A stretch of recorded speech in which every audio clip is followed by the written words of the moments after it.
Salut les amis, donc aujourd'hui on va essayer d'aborder le sujet du code défaut de F71. Donc c'est le ventilateur e-box, donc c'est le ventilateur qui est censé refroidir le DME. Alors en termes de démontage, voilà, toute la partie ici, voilà. Et malheureusement ça s'arrête pas là, il y a aussi une partie à l'intérieur. Donc à l'intérieur on a un peu de travail aussi. Donc le ventilateur lui est clipsé là-bas au fond. Donc j'ai bien tiré dessus pour pouvoir l'enlever. Maintenant pour le remettre, je pense que ça va pas être la même chose. On va voir. Alors, donc pour bien voir la pièce, en fait, le e-box, voilà, c'est ça. Le ventilateur est monté là-dessus, sur un petit support. Okay. Vu l'accessibilité, j'ai préféré payer, on va dire, un petit peu plus cher et le prendre en neuf en pièces d'origine. Donc à la base, là, il y avait une espèce de fermeture en cire. Alors sur celui-là, on voit qu'il y a une petite évolution. Donc je pense qu'il y a eu des petites modifications faites là-dessus. Le connecteur a juste changé de couleur, mais la forme ne change pas.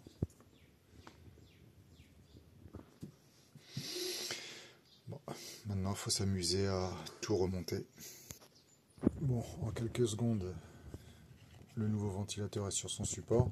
Le support, lui, c'est une pièce différente. Il n'y a pas besoin de la remplacer si vous ne la cassez pas au démontage. Pas besoin de forcer, hein. Faut enlever concrètement tout ce qui est DME. Une fois qu'on a pu le DME, on voit des vis apparaître, donc on enlève les vis par l'intérieur de la boîte. Et ensuite, ça c'est clipsé derrière on va dire le boîtier fusible pour faire simple. Voilà. Donc maintenant, je vais m'amuser à remonter tout ça. Et puis, en théorie, ça devrait résoudre mon problème. Bon, une fois qu'on a réussi à le reglisser par derrière, alors pour l'instant, j'ai pas tout remonté à l'intérieur. Voilà, donc il se présente comme ça. Donc il est clipsé sur le châssis, ici, ici, ici. Et là, on a les vis de fixation comme ça.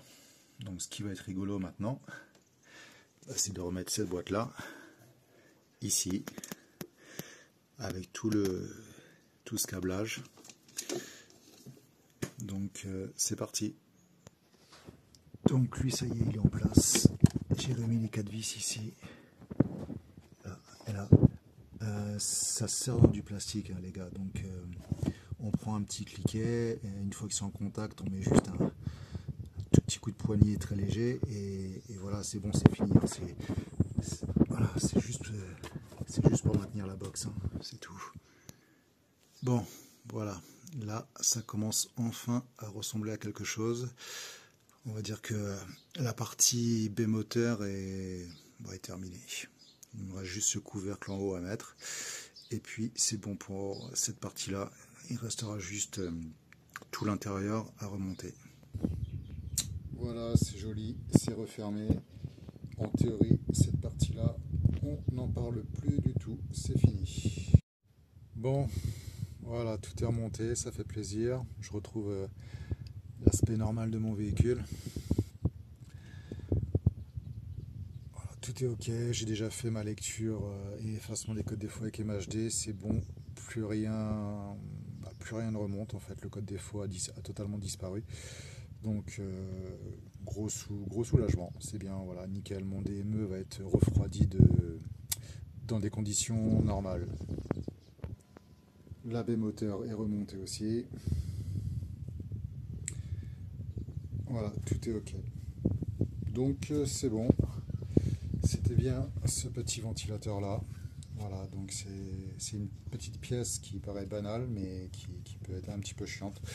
Alors pour info, moi ça ne me générait pas de code défaut au tableau de bord, hein. J'avais juste dans MHD, j'avais ce code défaut.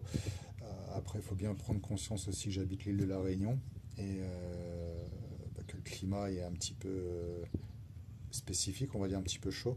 Donc rouler ce refroidissement de DME alors que j'ai un véhicule qui est équipé d'un stage 3, donc on va pas se mentir, on sollicite l'injection, on sollicite l'allumage, donc forcément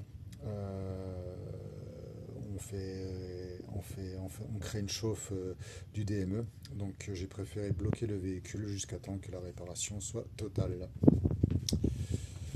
Voilà les amis, donc j'espère que cette petite vidéo vous aura aidé un petit peu sur le diagnostic de ce code. Voilà, je vous remercie.